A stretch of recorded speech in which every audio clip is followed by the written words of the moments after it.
Good morning, students. This is Sivakrishna from Department of Mechanical Engineering, TPS Institute of Technology, Kavali. Today I am going to discuss about metal forming process.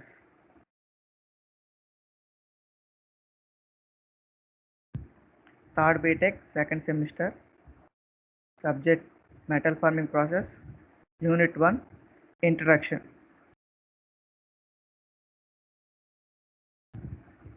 What is metal forming?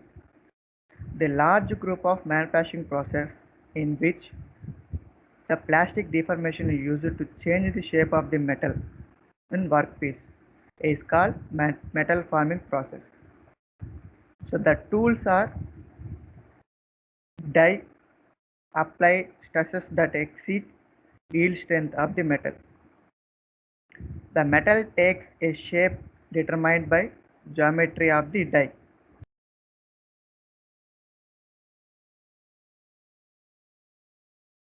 Stresses in metal forming. Stresses to plastically deform the metal are usually compressive. So examples: rolling, forging, extrusion. However, some forging processes are stretch the metal, tensile stresses; other bend the metal, tensile and compressive; still other applied shear stresses.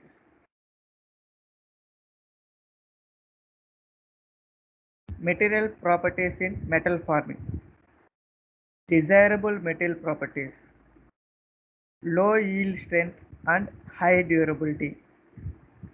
These properties are affected by temperature. Ductility increases and yield strength decreases when work temperature is raised. Other factors: strain rate and friction. Temperature in metal forming. Any deformation operation can be accomplished with lower forces and power at elevated temperature. These temperature ranges in metal forming: cold working, warm working, hot working.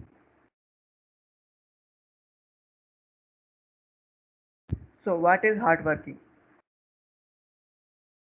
Deformation at temperatures above recrystallization temperature is called hot working. Recrystallization temperature is equal to about 1/2 of melting point on absolute scale. In practice, hot working usually performed somewhat above 0.5 Tm.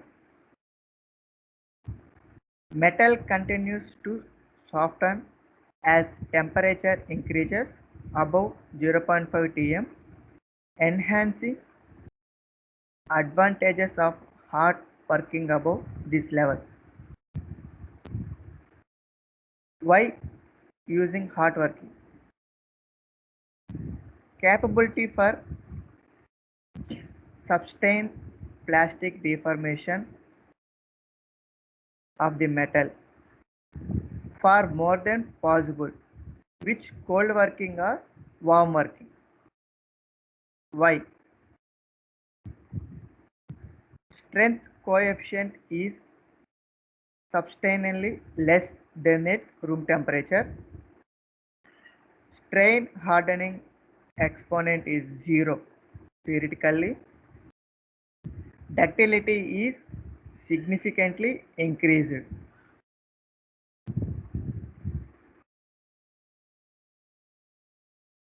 Warm working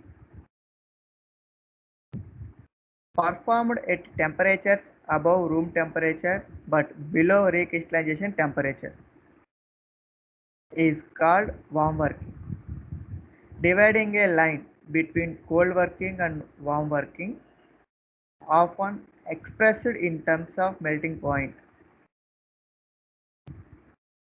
So example 0.3 Tm, where Tm is melting point of metal, so absolute temperature.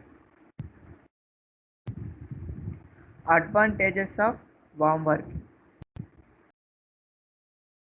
lower forces and power than in cold working, more intricate work geometric progressive or possible, needed for annealing may be reduced or eliminated.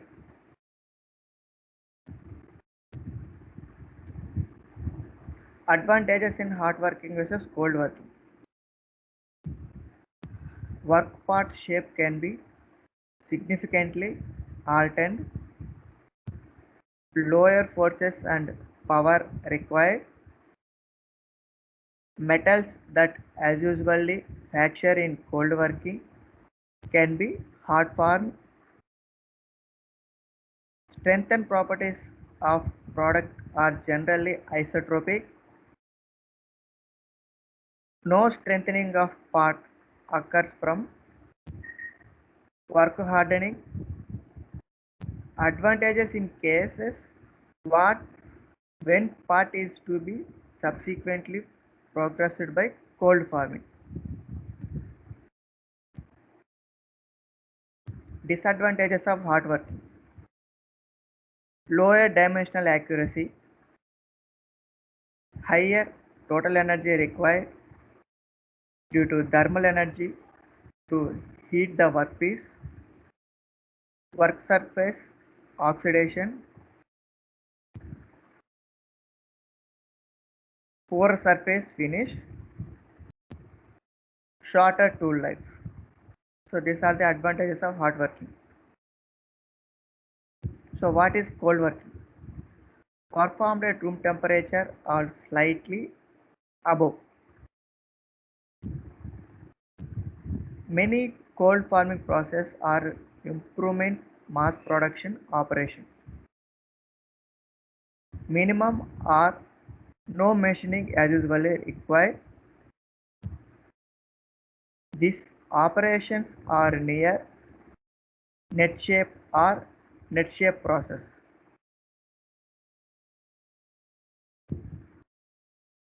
Hot working operations. So list out the hot working process: forging operation, rolling operation, welding, extrusion, spinning, hot piercing and rolling. So same as this, list out the cold working operations: cold rolling, extrusion, pressuring, deep drawing, squeezing, bending, shearing. So these are all the cold working operations. So we can discuss later.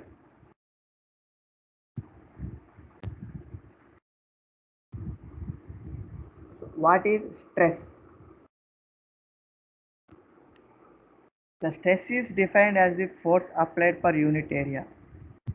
So is called a stress. Force applied per unit area is called stress. So formula is sigma equal to F by A, where sigma is stress applied, F is a force, A is a area. So the unit of the stress is Newton per meter square. Stresses applied to a material can be divided into two parts. So one is tensile force, tensile stress or compressive stress.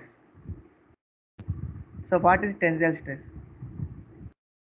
The force applied per unit area which results in increase in length or area or of a body is called tensile stress.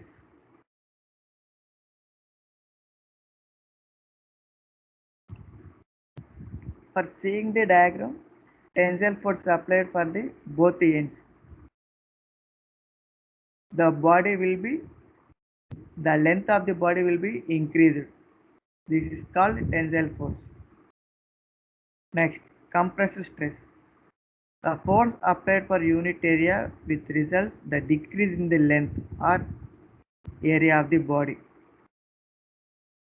For seeing the above diagram, The compressive force will apply for the both ends. The length of the diagram will be decreased. This is called compressive stress.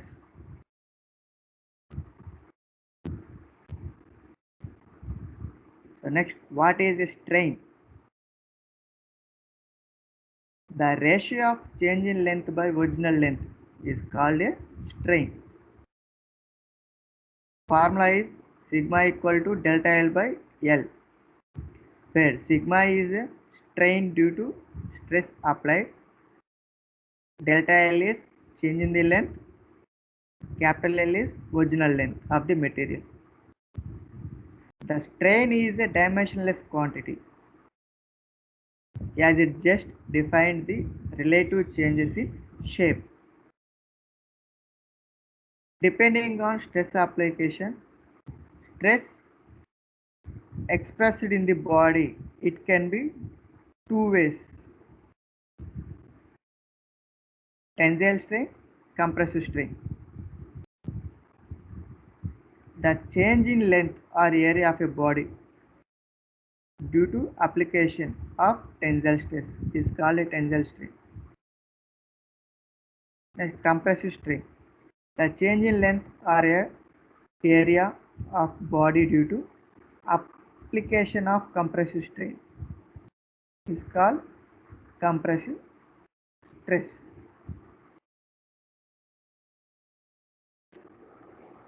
Next, two-dimensional stress analysis and three-dimensional stress analysis. To determine the stresses and strains in material is subject to force or a load. In quantum mechanics, stress is a physical quantity that expresses the internal force that neighboring particles of the continuous material except or each other, while strain is the measure of the deformation of the material. Stress analysis is a primary task for civil, mechanical, and aerospace engineers involved in the design of the structures of all sizes, such as tunnels, bridges, and dams, aircraft, and rocket bodies, mechanical parts, and even plastic cutlery and staples. Stress analysis is also used in the maintenance of such structures and to investigate the cases of structural failures. So the continuation of two-dimensional and three-dimensional stress analysis.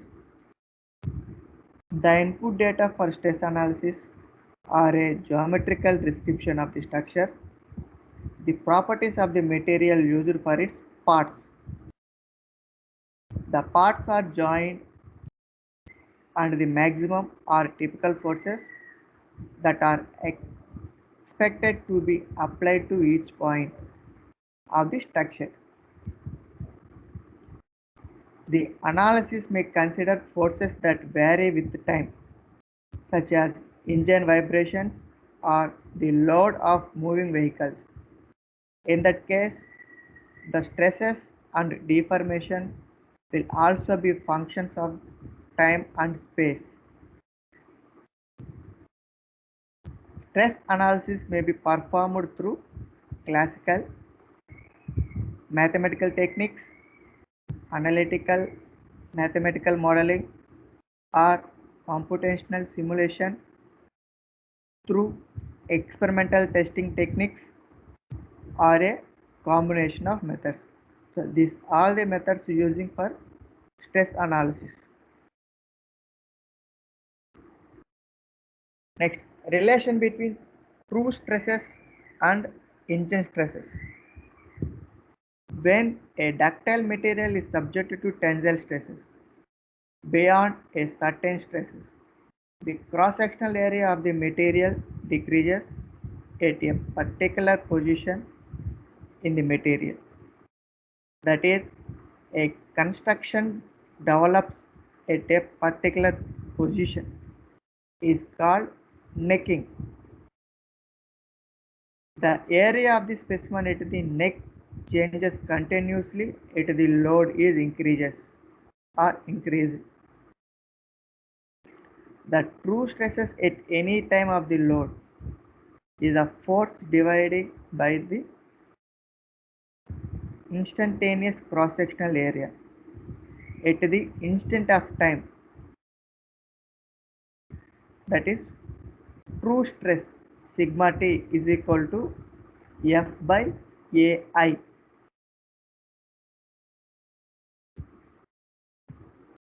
The engineering stresses, on the other hand, is a force divided by the original area of cross section.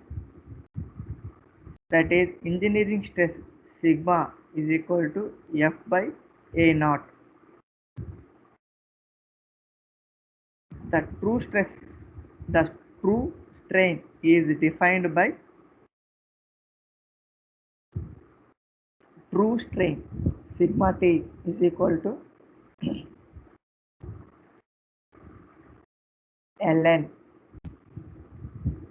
Li by L naught, where Li is the instantaneous length of the specimen and L naught is the original length.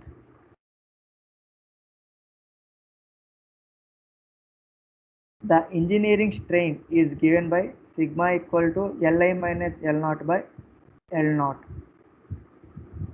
Relation between engineering strain and true strain. Engineering strain is sigma and sigma T.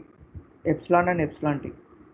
Epsilon equal to Li by L naught minus 1. That is equal to Li by L naught is equal to epsilon plus 1.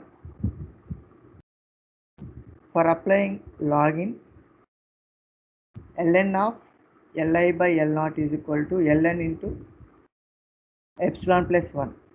That equal to epsilon of T equal to ln of epsilon plus 1. The relation between engineering stresses sigma and true stresses sigma T, assuming that there is no volume changes during deformation. A naught L naught is equal to AI Li. A naught is equal to A naught of Li by L naught by Li. So that sigma T is equal to F by AI. So by substituting AI in below equation, F into Li by A naught into L naught, and therefore sigma T is equal to sigma into epsilon plus 1. So these are all the relation between engineering stresses and true stresses.